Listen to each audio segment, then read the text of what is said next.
નમસ્કાર દોસ્તો, શાંતિશ્રમ ન્યૂઝમાં આપનું સ્વાગત છે। દિયોદરના ખેડૂતો માટે વળતરની માંગ, ભારે વરસાદથી પાક અને જમીન ધોવાણ। સરપંચ સંગઠને પ્રાંત અધિકારીને આપ્યું આવેદનપત્ર। બાજરી, મગફળી, કપાસ, ગવાર સહિતના પાકોને ભારે નુકસાન, બંધ પાળ તૂટ્યા, સરકાર પાસે તાત્કાલિક સહાયની માંગ। બનાસકાંઠા જિલ્લાના દિયોદર તાલુકામાં તાજેતરમાં પડેલા અતિભારે વરસાદના કારણે ખેડૂતોને મોટું આર્થિક નુકસાન સહન કરવું પડ્યું છે। ચોમાસા દરમિયાન વાવેતર કરાયેલા બાજરી, મગફળી, કપાસ, ગવાર, ઘાસચારો તેમજ બાગાયતી પાકોમાં વ્યાપક નુકસાન થવા સાથે અનેક વિસ્તારોમાં જમીન ધોવાણ અને બંધ પાળા તૂટી જવાની ઘટનાઓ સામે આવી છે। આ પરિસ્થિતિને ધ્યાનમાં રાખીને દિયોદર તાલુકા સરપંચ સંગઠન દ્વારા પ્રાંત અધિકારીને આવેદનપત્ર પાઠવીને ખેડૂતોને યોગ્ય વળતર આપવા સરકાર સમક્ષ રજૂઆત કરવાની માંગ કરવામાં આવી છે। સરપંચ સંગઠનના જણાવ્યા મુજબ છેલ્લા કેટલાય દિવસોથી સતત ભારે વરસાદ અને તેજ પવનના કારણે ચોમાસાના પાકને ભારે અસર પહોંચી છે।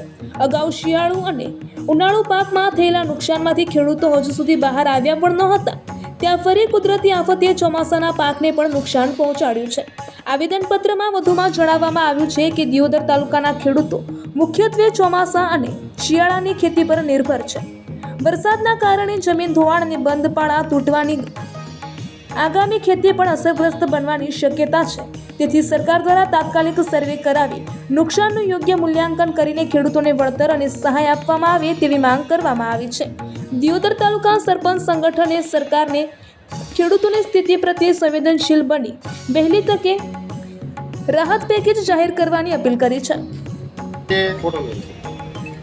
દિયોદર તાલુકાના તમામ સરપંચો અહીં આવી અને જે આપણા વિસ્તારમાં દિયોદરના આજુબાજુ ગામડામાં 14 થી 15 ઇંચ વરસાદ પડવાના કારણે મગફળીના પાક હોય, બાજરીના પાક હોય, તલના પાક હોય, ભારે નુકસાન થયું છે અને બંધપાળા પણ તૂટી ગયા છે। એટલે તમામ સરપંચોની રજૂઆત અમે બધા ભેળા થઈ અને પ્રાંત સાહેબને આવેદનપત્ર આપ્યું કે અમારી રજૂઆત સાંભળી સાચું સર્વે કરાવી અને દરેક ખેડૂતોને પાક ધોવાણ અને જમીન ધોવાણનું નુકસાની આપવા પાત્ર થાય એટલે અમે બધા સરપંચો ભેળા થઈને રજૂઆત કરી છે અને અમને આ સરકાર ઉપર વિશ્વાસ છે કે આ દિયોદર તાલુકાને પૂરેપૂરે તાત્કાલિક સર્વે કરી અને દરેક ખેડૂતોને દરેક ગામમાં સર્વે કરી અને નુકસાની આપશે એવી આ સરકારને અમે સરકાર સાથે આશા રાખીએ છીએ।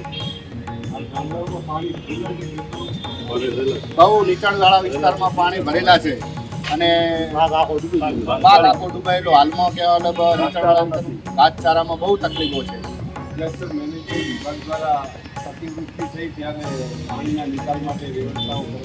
હા, અહીંના જે તાલુકાના અધિકારીઓ આપણા જે અહીંયા ટીમ દ્વારા અને ડિઝાસ્ટર ટીમ દ્વારા પાણીનો નિકાલ કરવામાં આવેલ છે।